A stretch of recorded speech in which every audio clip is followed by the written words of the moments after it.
Number 1. Ano ang war na naganap noong 1939? Ako ma'am. Okay, Kyle.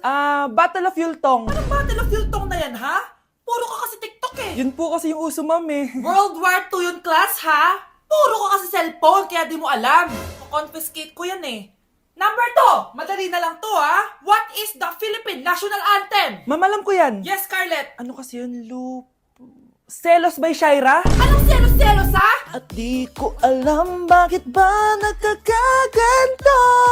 Pinagluloko niyo ba ako dito, ha? Lupang hinirang yon. Ay, iba pala ma'am. Lahat kasi sila kinakanta yan eh. Aba, saan kayo galing, ha? Sa kantin po Ang ma'am. kakapal ng mga mukha nyo! Hindi nyo na alam yung mga boundaries nyo! Bes, alam ko na to. Magte-trending si ma'am. Hala, nakalive pala ako. Di na ako natutuwa sa inyo, ha? Number 3. Ano ang pinupuntahan sa Bohol? Ma'am, Yes ka. nasa 200 pesos to eh. Resort ma'am? Anong resort, ha? Chocolate Hills yun! Umayos na kayo, ha? Ano ang pambansang Ano pagkain? yung pambansang pagka? Ma'am, favorite ko yan. Sige, Samantha. Napaka-basic naman neto. Tanghulo ma'am. Pinaglolo ko na ba ako dito, ha? Puro kasi kayo TikTok. Adik na kayo. Ang sarap kaya nun ma'am. Try nyo kaya. Ang pambansang pagkain natin ay adobo, hindi tanghulo! Gawin kitang tanghuli dyan eh! Okay, kakalma na ako ha. Ang makakasagot neto, perfect na sa exam. Ano ang pambansang laro natin? Pag nasagot ko to, mas mataas na yung score ko kay Samantha. Ma'am. Scarlett, umayos ka na ha? Sige. Ang pambansang laro natin ay 8-ball pool. Anong 8-ball pool? Ornis yun! Perfect ka na sa akin! Perfect 0! Mali ka ma'am. Halos lahat ng kakilala ko dito naggaganon. Yun yung pambansang laro natin. Oo, desisyon ako. Ayoko na! Magre-resign na ako!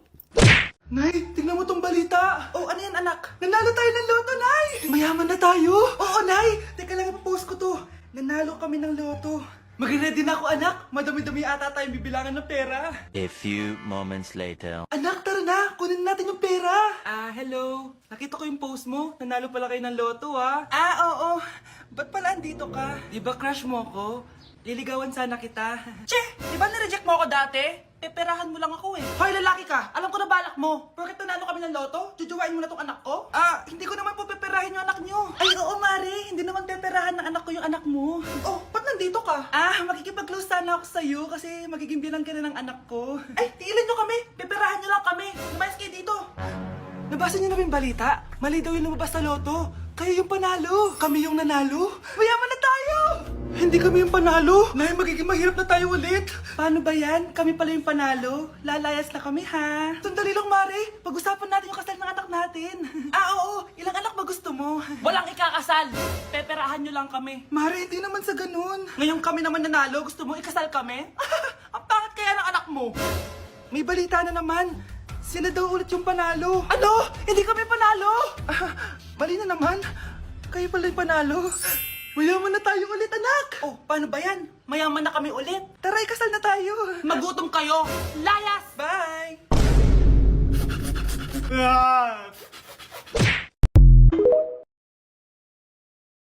Ganda ko dito, oh.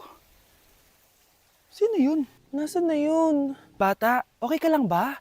Kanina ka pa kasi nakatayo dyan eh. Pwede mo ba ako tulungan? Tulungan saan? Nawawala kasi yung kwintas ko. Dito ko yun nawala. Bigay kasi yun ng nanay ko sa akin eh. Sige tara. Saan mo ba kasi yun uling nakita? Dito lang yun banda sa puno. Kwintas? Kanina pa ako paikot-ikot dito sa punong to. Wala namang kwintas eh. Sure ka ba? Bata? Walang yung batang yun na. Iniiwan ako dito. Pinaglalaroan lang ata ako. Uwi na nga ako. Hi, Scarlett. Kagulat ka naman. Paano ka nakapasok dito sa bahay namin? Tara, hanapin lang natin yung kwintas. Saan ka ba kasi pumunta kahapon? Bigla ka nawala eh. Hindi ko din alam eh. Oo, tara, hanapin na natin yung kwintas mo. Yay! Anong kulay ba kasi yun? Kulay silver yung kwintas. Silver? Kanina pa ako naghahanap dito. Parang wala naman silver na kwintas dito. Bata? Iniwan na naman ako. Andito ka lang palang bata ka? Ang ginagawa mo dyan? Nay, hinahanap ko yung kwintas ng batang kasama ko. Umuwi ka na. Magagabi na oh. Sige, Nay.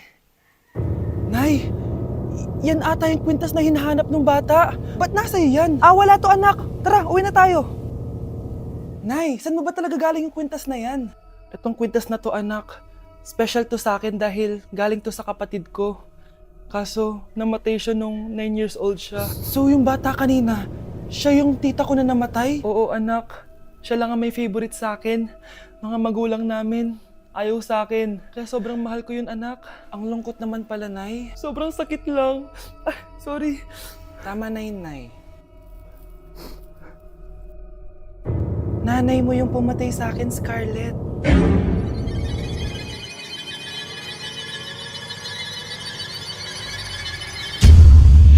Pakainit! Nay! Anong ginagawa mo dyan? Pinapainit ko lang to lutuan natin. Uso kasi to, anak. Uso, Nay? Bakit di na lang doon sa kusina? Sa sobrang init ng Pilipinas ngayon, ayan, pwede ka na magluto. Di ba? Tipid sa gas. Grabe!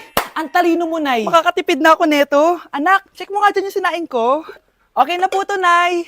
Ano ba naman tong batang to? Tanghali na nakahilata pa din. Kala mo siya nagbabayad ng kuryente. A few moments later. Napakainit! Sinagpatay na electric fan! Ang init na nga sa Pilipinas, tapos mapatay pa electric fan eh. Tay, ano yan? Ice coffee? Mainit na kape to, anak. Mainit na kape?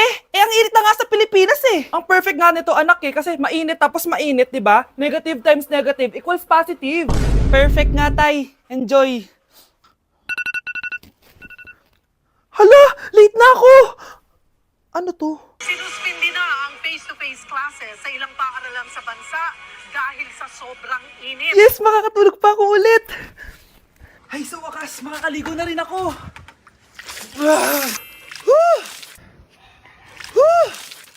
Hi, Cheska. Hi. Alam mo ba kung bakit mainit sa Pilipinas? Bakit? Kasi, hot ako. Pero natabo. Yan, ang init-init na ka sa Pilipinas tapos mag-joke ka pa ng ganyan. Sungit! Oh, galingan nyo sa school mga anak ha? Opo, Nay, gagalingan namin. Siyempre naman, Nay. Kami pa ba? O siya na, ingat kayo ah. Alis na kami, Nay. A few moments later. Hala, di ba siya yung babae may dalawang muka? Kari, galingan mo ha. Ako na bahala sa sagot. Ay! Pumasok yung kaklase nating dalawa ang muka! Nakakatakot. May kaklase pala tayong abnormal. Mukhang alien. Kari, wag mo na silang patulan. Kapag ba may jowa si Kari, jowa na din ni Maya yon? Kari, hayaan mo na sila. Kari, kapag masakit ba ulo mo, masakit din ba ulo ni Maya? Aba, sumasobra na kayo ah! O anak, ba't nakasimangot ka? Binubuli nila kami sa school, Nay. Tinawag nila kaming abnormal. Mukha daw kaming alien, Nay. Mga anak, hindi kayo abnormal. Special kayo. Special kayo dito sa puso ko. Pero Nay, ang dami nilang sinasabi sa amin. Ay, hindi na importante kung ano man sabihin nila. Ang importante, mahal ko kayong dalawa. Tandaan nyo lagi yan, ha? Mahal ka din namin, Nay. Opo, Nay. O siya na, matulog na kayo. Maaga pa yung klase nyo bukas. Sige, Nay, tulog na po kami. Good night, Nay. Good night, mga anak. Balang araw, malalaman niyo rin kung bakit kayo ganyan. Maya, huwag mo akong iiwan na. Oo naman, Kari. Forever tayo magkasama. Good night, Maya. Good night, Kari. 1 hour later. Kari? Kari! Ay, Kari! Good morning, Maya. Maya? Ba't di ka nagsasalita? Maya! Anak, magpagaling ka lang ha. Nay, ayoko na dito sa ospital. Ang daming may sakit. Kailangan mo nang gumaling, Scarlett. Para makapag-date na tayo ulit. Oo, babe, magpapagaling ako. Hello. Kamusta na po siya? Doc, okay naman po siya. Pwede na po ba kami lumabas ng hospital? May bad news ako sa inyo. Nay, bad news daw. Hindi naging maganda yung mga resulta ni Scarlett. 3 araw na lang siyang mabubuhay. Hindi pwede. Ayoko. Ha? Mamamatay na ako. Huwag mo sabihin yun, Scarlett. Magpapakasal pa tayo, di ba? Magkakaanak pa tayo, di ba? Hindi ka mamamatay, anak. Gagawan ko ng paraan. Hindi pwede mamatay anak ko. Hindi pwede mamatay anak ko. Tita, una na po muna ako. Gabi na rin po eh. Sige po. Wala na akong choice. Kailangan kong gawin to. Para sa'yo, anak. O anak, kainin mo muna to para gumaling ka na. Sige po, Nay. Sarap. Kain ka lang, anak, ha? Hello. Kamusta siya? Doc, parang lumakas ako ngayon. Talaga, anak? Malakas ka na? May good news ako sa inyo. Naging okay lahat ng results ni Scarlett. Grabe, parang himala. Pwede na kayong lumabas dito sa hospital. Makakalabas na tayo ng hospital, Nay! Oo, anak! Gagawin ko lahat para sa'yo, anak. Sa wakas, nakauwi na din tayo, Nay. Namiss ko tong bahay natin. At dahil dyan, pagluluto kita ng paborito mong ulam, anak, para di ka na magkasakit. Grabe, ang sarap naman neto, Nay. Parang kakaiba yung karne neto, pero ang sarap. Kain ka lang, ha? Teka, Nay, dumating po ba yung boyfriend ko? Ah, nandito siya, anak. Totoo, Nay? Nasaan siya? Babe? Ayan siya. Kinakain mo.